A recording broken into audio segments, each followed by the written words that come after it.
Hello and welcome to Walk the Walk. I'm Roy Kaunds. I am at the West Harbour Marina and with me is Jake Bezzant. Welcome to the show, Jake. Hey, thank you for having me. Well, those who are in politics or those who are in the world of business may have heard of Jake. But if you're not into politics, then you may be asking Jake who? And that's what we have come here to find out. So Jake, you are going to fill very big shoes, right? You're the candidate from Upper Harbour and you are replacing Paula Bennett. How do you feel about that? Yeah, Young well, candidate, just 31 years old. Well, they're not just big shoes, they're very bright shoes, right? So it's a great honour and a privilege to be replacing Paula. But you know, I'm just a normal Kiwi kid that got opportunities in business, went around the world and want to bring those skills back to Parliament and back to Upper Harbour. Right. We're going to talk a lot about your business background and also your political ideology. But let's begin first with, how did you, get into the National Party? So you were with the Young Nats and you had an early start in politics. Yeah, so I was doing the law school thing down in Wellington. I actually met Paula Bennett when she first came into Parliament, campaigned for her out west in Waitakere, knocked on doors, and we turned that red seat of Waitakere blue in 2008. And then obviously finished the law degree, played a bit of cricket overseas. And now that's I'm back. the other thing we're going to talk about, which I think as Indians, we really love the cricket. So after some time, we're going to talk about cricket. Absolutely, it's a fantastic game, it's very good to me. Right. So you started as a young nat and then you did the door knocking and all of that. And in between, you went away overseas. Absolutely. So, obviously sport was very important to me, but so was education. So as a young nat, obviously got the opportunity to campaign with Paula. And then I've spent the last 5.5 years up in the US. Right. So talk us through your early years. You had a very early start in business. So you were with Smart Parking and you were a manager at Smart Parking. And I think you must have been in your early 20s. Yeah, correct. So I was still at law school. I was only, 3 years in. I got the opportunity in a little tech startup called Meterai that became Smart Parking. We publicly listed that on the ASX in Australia. And then grew it to be the largest parking management company in the UK and Europe. So operating in 4 countries, over 1,500 staff. So it became a very big, heavy company. That company's still listed today on the ASX. That's Smart Parking.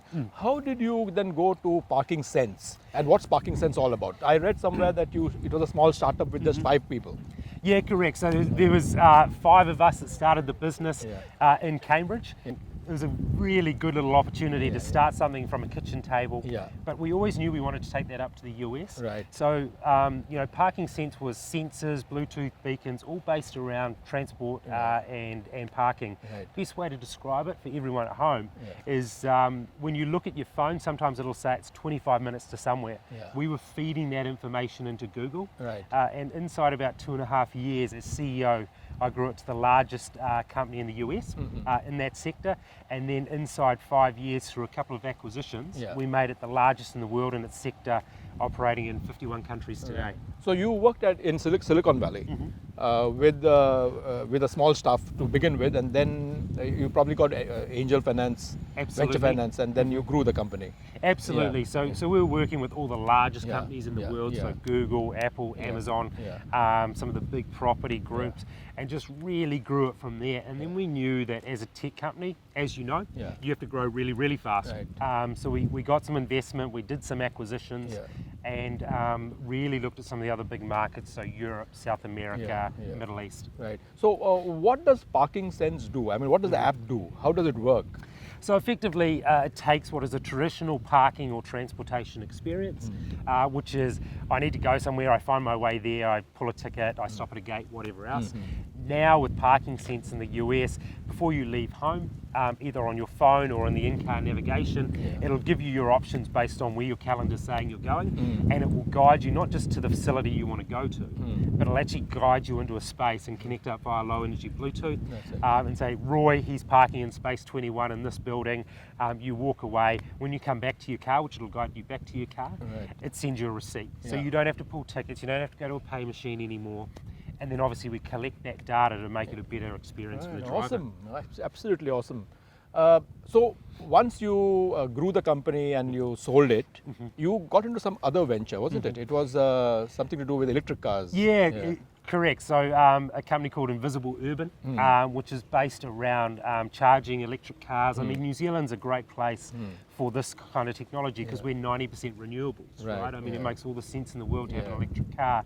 And so we saw a gap in the market to get cars, chargers that were in the ground and then come up out of the ground when you actually need them. So they're not sitting there on the side of the road. Right. So this new venture of working with electric cars, I think it has got a great future in New Zealand. Oh, it really does, and it's something we're really passionate about. I think as New Zealanders, we have a clean, green image, and obviously when you talk about air quality, electric cars make all the sense in the world, and the easiest way to explain that is if I drive my petrol car into a garage and close the door and leave the engine on, how am I going to fare as opposed to an electric car that I drive into a garage? What does that look like? Hang on, are you from National or the Greens? Well, look, I actually think, you know, this is a good example of where sustainability and technology means that we can be clean and green. Exactly. We don't have to have one or the other. We can actually have both. Both, and I think this is a constantly evolving situation. You know, I mean, overnight, I don't think we can go into electric cars. No. Because, you know, the industry is so entrenched. It'll take time. Yeah, correct. I think there's a good example though with when you look at Volkswagen. So a Volkswagen Golf E version or electric version will be 40% less to build than a combustion engine. So the manufacturers are going that way. And I think as New Zealanders we have an opportunity to make it easier to get around, cleaner for the environment, etc. Right. So Jake, talk us through your experiences of working in Silicon Valley with some of the brightest minds. Market. I know you're not a techie guy, isn't it? You're not a coder. You don't write, but you are a finance guy. You're a manager. So you sell things. Talk us through how difficult it was to penetrate the US market, which is the toughest market in the world. At a young age, you must have been about 25, 26. 26. 26, talk us through that. Yeah, look, great opportunity for me. And, you know, as Kiwis, I think we inherently have this thing where we go, you know what, I'll find a way to be successful. And so I was really fortunate from that point of view, but it was tough, you know. So you, as a Kiwi, you don't look at what won't work.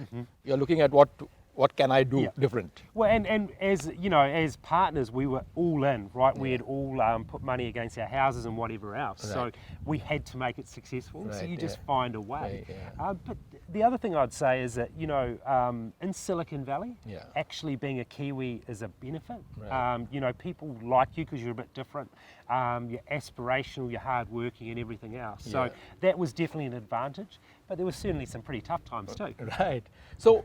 While you were, you know, developing your career in the US, did you think that you would come back and get into politics? Was that always your goal, or was it something just happened? Yeah, look, I always wanted to go back into politics. I wanted to go and live some life first and get some life skills. And I tell you what, starting a business from scratch, growing it with your own money, there's no better life skills. But I always had planned to do it, as I said, probably not this early, I'm only 32. But the opportunity arose, and also I think the opportunity for New Zealand is right there, right now for technology. And if I can be part of creating more opportunities for New Zealanders, well, I think that's worth doing. Right. So what is your vision for Upper Harbour? Look, Upper Harbour is a great place in terms of aspirational New Zealanders. That's right. You know, I think it represents the best of New Zealand. It's hard-working. You know, we have the highest home ownership in the country, but we also have the highest mortgage rates in the country. So that means that our people are working really hard day to day to make ends meet and provide for their families.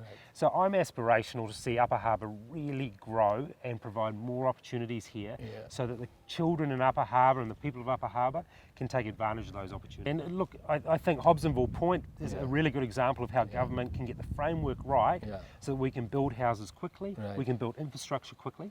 And what that means is that young Kiwis and Kiwis in general that want to get ahead can. Right. Now, I'm going to talk to you about your politics a little later in the show. I still want to dwell on your personal story. One of the things which I found fascinating as an Indian, and I'm sure most of our viewers will find fascinating, is that you are actually into cricket, and in a big way. Absolutely love cricket. Cricket's been a fantastic game to me. Someone that was a pretty average cricketer, to be honest.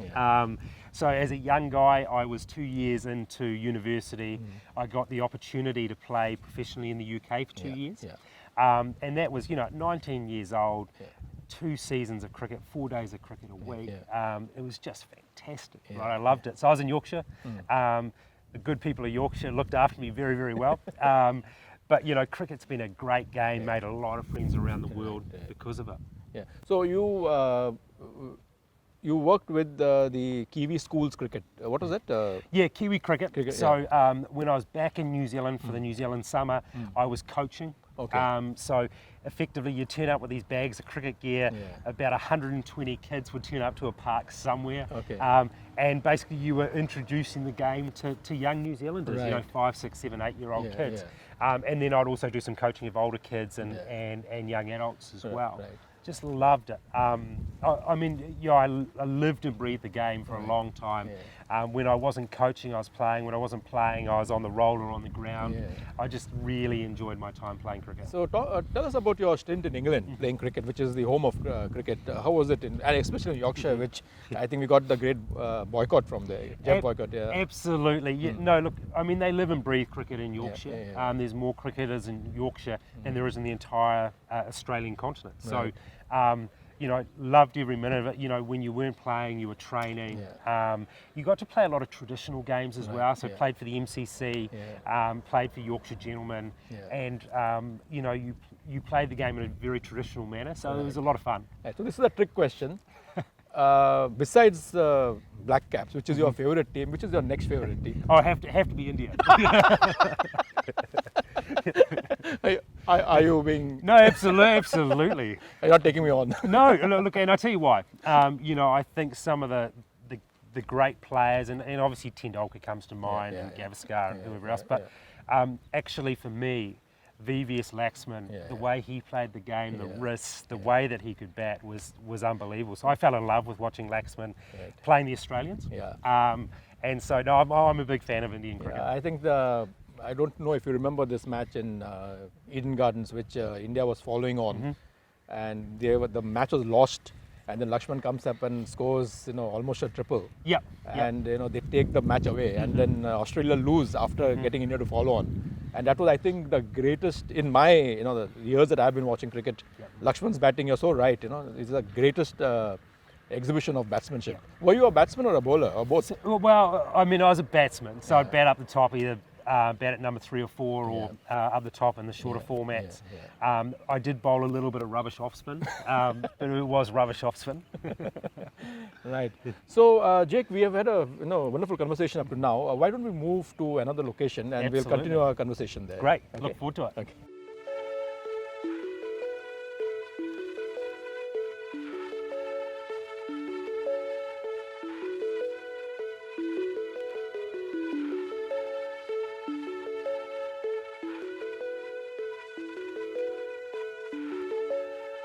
So right, Jake, we had a great chat just before the break, and now that we have got all our tummies tucked in and, and all ready to go, so let's talk about your politics, and you did speak to us about what your vision for Upper Harbour, but let's talk more nationally, especially because of your background in business and having worked in a very tough market. Let's talk about economics. How do you see the New Zealand economy panning out, over the next 10 years? What are some of the key drivers? Well, look, I think New Zealand has a tremendous opportunity. COVID has certainly provided that and fast-tracked that. So technology is obviously my background, international trade is my background, and I think we have an opportunity to really take the world on and beat them, but we have to find the right framework to do that. And what I mean by that is tech is our 3rd largest industry right now in terms of export dollars. Inside 10 years it'll be our largest. Right now we don't have one person in Parliament that comes from a tech background. We're 5 million people at the bottom of the world. We have to trade, and we have to trade well. And I think it's in tech that we really punch above our weight, don't we? There have been so many tech startups, emerging from New Zealand. They have gone and have had patents overseas. Yeah, absolutely. And look, I think that's the opportunity for us. Yeah. The hard part at the moment is tech starts in New Zealand. We're great innovators, number 8 wire mentality. Right. But we get to a point where the businesses have to base overseas. Right. And what that means is the IP, the jobs, and the tax dollars end up going overseas as well. That's right. So I think the New Zealand government has some work to do to create frameworks so that the IP, the jobs, and the tax dollars stay in New Zealand. So, do you reckon we have, for too long, been stuck on the traditional businesses like forestry, horticulture, meat, dairy? Yeah, look, I think all of those traditional industries provide a great opportunity in tech, right, to get better. I think forestry is a good example of that. You know, 5 years ago, you had guys running down a hill with a chainsaw. Right. And now they're sitting in a machine that's doing all the work for them. It's much safer, it's efficient, and more profitable. Yeah. So that's how we need to look at it. You know, agri-tech's the same. It's a big industry for us. We need to leverage those areas and encourage the private sector to invest ahead of the curve. Right. Like, for example, Israel uses drones for farming. Yep. You know, for controlling the water, for planting seeds. Absolutely. It's just next level. Absolutely, and it's that whole mentality. Don't say stop doing something. Let's say let's do it better. Yeah. And that's what we need to get to. That'll provide our children and children's generations with high-paying jobs, with more jobs, and as a country, we will have a higher standard of living. Talking about jobs, as a young, potential MP in national MP, let me ask you this question. It's not a loaded question. It's about, what do you think about migrants who often feel that Labour is the party for them? They feel that Labour will fulfill their aspirations, that they are more pro-migrants, whereas the Nats are people who are from the rich farmers and they don't want to support migrants. Yeah, look, that mentality really surprised me actually. You know, the migrants that I've met with in my time in Upper Harbour are very aspirational. They want a good life for their family, they're working hard. And that aligns really, really well with the National Party, who believe in free enterprise, believe that if you work hard, you will get ahead. And I think that is where we're different from other parties, right? We very much align with people that if you want something, you go out and get it, you will achieve that. And I think that's the difference. And so I think National Party values actually are very much migrant values as well. Right. So basically, it is that migrants need a good framework or good policies which help them to unleash their potential instead of just being passive receivers of government assistance. Absolutely, and look, migrants are hard working, right? I mean, all the migrants, both that I've played cricket with, that I've worked with in the tech sector, are super hard working people, right? And so are their families. Right. So I think, very much so, the National Party is about what skill sets do we need in New Zealand? Right. And there is going to be a shortfall, right? The reality is our education sector will need to change over a period of time, and there will be a gap. And we need to look to fill that gap with highly skilled migrants that can add to this country, not take away from it. Right. Now, talking about reopening of our borders, one of the things which some people are talking about is the need for tech, because it is reopening borders is not easy. You need to track and trace people. You need to put them in bubbles. What sort of tech will help us to quickly open our borders and to continue keeping it open? Yeah, I think there's two sides to that. I think the government needs to create the right framework. So what we need to realise is that COVID's changed the world forever, right? The global economy and the global movement of people has changed for a long, long time. There will be another pandemic. So our ability to think outside the square, right? Maybe we start thinking about little microclimates like Queenstown and Rotorua. But then on the tech side, there's app-based technology already that the airlines could introduce, which means you trace people both when they come into New Zealand, their temperature, that they've got all the tests done. I mean, we do it with animals, right? Like literally to get a dog here from the US, they have to do blood tests, they have to be tracked, they test their temperature before they get on the plane, which means you can track and trace and minimise, if not eradicate, anything coming into the country. The current government have shown to me that they are not necessarily capable of actually executing on many things. You look at the infrastructure plans around light rail, around housing, they haven't been been able to execute. Yeah. And I think that's where the National Party and some of the new candidates coming in as well can really execute, because they come from the private sector. We've built our own businesses, we know what it takes, and we come with different skill sets. So, you know, again, I come back to, there is no one in the government right now that comes from a technology background. So how do you go about executing with technology? Well, it's really hard to do that when you have no experience in it. Right. Now, once the New Zealand economy opens up, I don't think we will be able to fall back on our old models of business, or old models of trading. The world will have changed in the next year or so. How primed are we to be able to move into that new world? Yeah, look, it's going to take a change of mindset. You know, certainly in education, I know that we are passionate about introducing new models that allow our kids to get ahead, but also upskill our existing workforce. And I think that's where COVID-19 is actually an advantage, because we can go, look, we know there's going to be some unemployment. How do we support our people so that they can upskill their skills and take on the world that's coming at us? So, you know, right now, New Zealanders and the government as a whole are in a position where they need to make that decision. But the reality is the world's going through the fourth industrial revolution. We have to be ready for it, because like I said, we're 5 million people at the bottom of the world. And if we don't move with the times and lead, it's going to become very hard to trade. Now, what about immigrants, or immigration rather? You know, it's been always, just before an election, it becomes a very hot topic. And you know, the parties which say that we are going to restrict immigration, and they never do anything after that. And all sorts of things happen. So what is your stance on immigration? Look, my personal stance on immigration is that we need to be very specific on what skills we need in the country, and then we can put framework in place to get those skills here. And I think everyone benefits if we do that. I don't think an open season policy necessarily works, but at the same time, the reality is if we are diversified and we allow different skill sets to come in and different ethnicities, actually New Zealand will benefit. We're a multicultural country anyway, right? I mean, to be quite upfront and honest, no one was here in the very beginning, right? So our ability to encourage sustainable migration, I think, is really, really important to the future of New Zealand.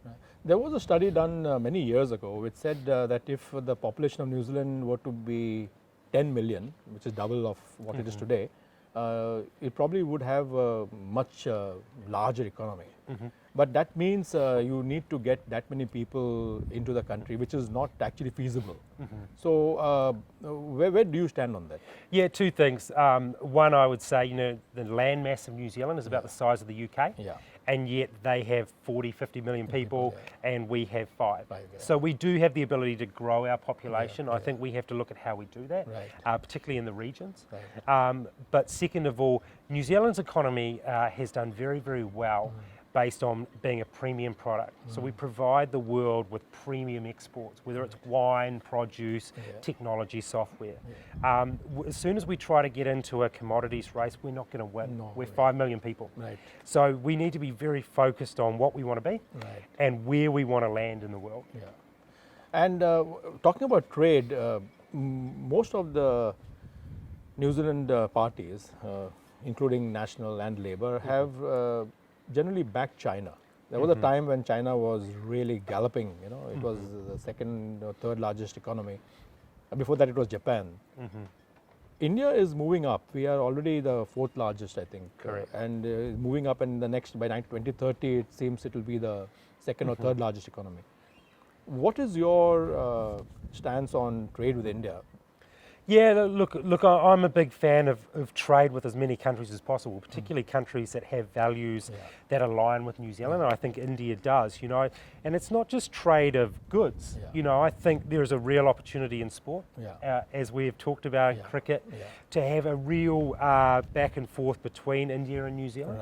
And I think when you look to technology and what's coming in the world, actually that kind of relationship would be very, very strong and profitable to both countries. When you worked, I think you were telling me some time ago that when you worked in Silicon Valley, a lot of the CEOs and other employees there were from India, or they were of Indian origin. Absolutely, and in software and tech, for whatever reason, the Indian population seem to be at the forefront of innovation. And in particular, I think Kiwis are probably the best innovators in the world from scratch. But taking businesses to the next level, actually by and large, the Indian population globally are well renowned for that. Right. I think that's the key, because India has got a huge agricultural base. So really commodity exports will not help. As you rightly said, that we are only into premium products. So the future of trade in India is probably tech, where there will be cooperation, and it's huge money. As you said, within 5 years or 10 years, IT will be the number one, export earner. And I think that's where there could be closer cooperation between India and New Zealand. Absolutely, and that's where you need to look at what you do well, and that might mean that some of the manufacturing that we're doing in New Zealand might be better off doing that in India, but some of the software writing might be better here, or vice versa, right? And that's working together as countries to find the best way forward for everyone. Right, and I think one of the advantages that people find trading with India is that most of the business is done in English. So you don't have to learn a language, or you don't have to learn, of course there are other issues, other obstacles. We'll not talk about that now. Well, Jake, it was wonderful talking to you. I know I really enjoyed everything you told us about your background. You are actually, in the next 4 or 5 years, probably a name which we will hear more often in the news. I don't know, what destiny holds for you, but I'm sure that whatever you do, it will be to New Zealand's advantage, especially in tech. And I hope that you one day become the first IT minister. Absolutely. I look forward to it. Thank you for having me. It was really wonderful talking to you. Cheers. Thank you.